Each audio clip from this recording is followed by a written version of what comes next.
When Nintendo revealed Splatoon Raiders, my first thought wasn't, okay, cool, another Splatoon game. But it felt familiar.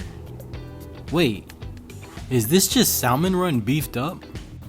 The more I watched the trailer, the more I realized that Splatoon Raiders is what Salmon Run has been building towards this whole time. Maybe Splatoon's PvE was never meant to live inside short story missions. Maybe it was always at its best as a chaotic horde shooter.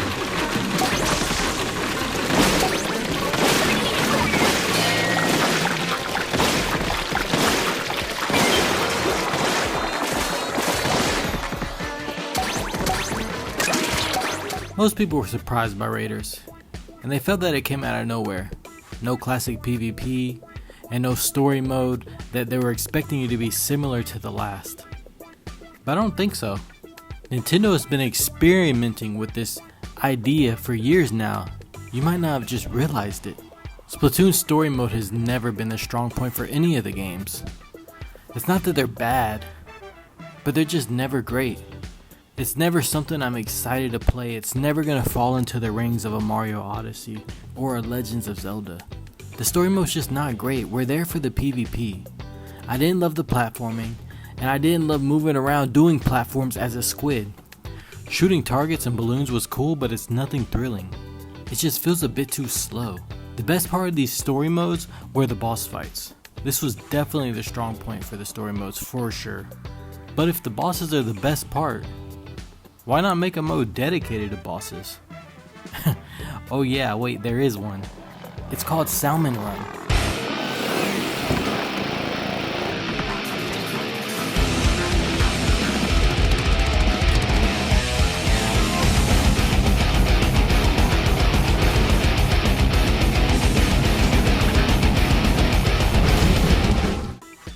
Splatoon's movement isn't designed for slow, careful platforming.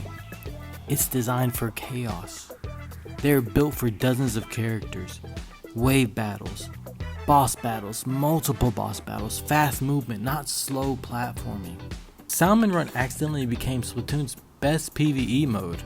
Salmon Run works because it lets you get the most out of the vast amount of weapons in Splatoon. It's not about painting the ground anymore. It's about damaging small enemies, protecting teammates, and helping attack those weak points of the bosses. It feels that it requires a bit more coordination from you and your teammates than Splatoon PvP does, at least not in the professional level. In regular PvP, if I win my fight, that's about the best I can do to help my teammate out. But in Salmon Run, I'm reviving teammates, carrying eggs, killing bosses, clearing small enemies, helping clear out paths to the baskets for my teammates. Basically what I'm saying is you can't do it on your own. If it were possible, then this would just have been a single player mode. The panic and thrill you experience is much higher than this mode than the other PvE modes. Especially when you're on that last wave and it's about to end and everybody's doing their best to defeat the boss to deposit that one last egg just so they can be victorious. Use of specials can quickly be powerful when you're taking out multiple bosses, trying to swim through the ink to revive a fallen teammate. This mode really does its best to make you feel like you're truly out there surviving with your boys. Looking back, Side Order doesn't really feel like DLC anymore.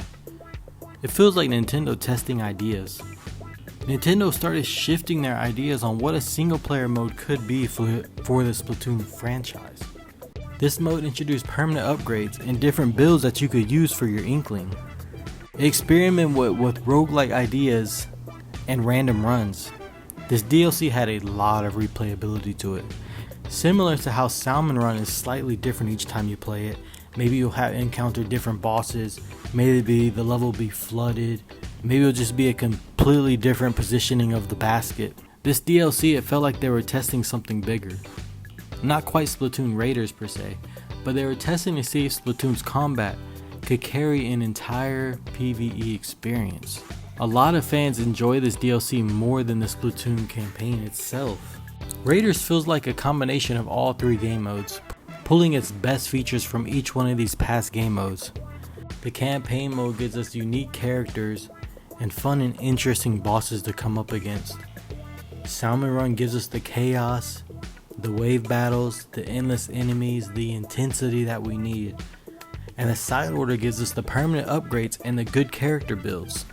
Perhaps Splatoon Raiders isn't Nintendo trying something completely new with the Splatoon franchise. Maybe it's Nintendo finally understanding what Splatoon has always been best at. Because after replaying Story Mode, Salmon Run, and Side Order, Raiders doesn't feel like a spin-off anymore. It feels like Nintendo's finally embracing what Splatoon has quietly been becoming for years. When Nintendo first revealed Splatoon Raiders, I thought I was looking at a Salmon Run beefed up. Now, I think I'm looking at the future of Splatoon.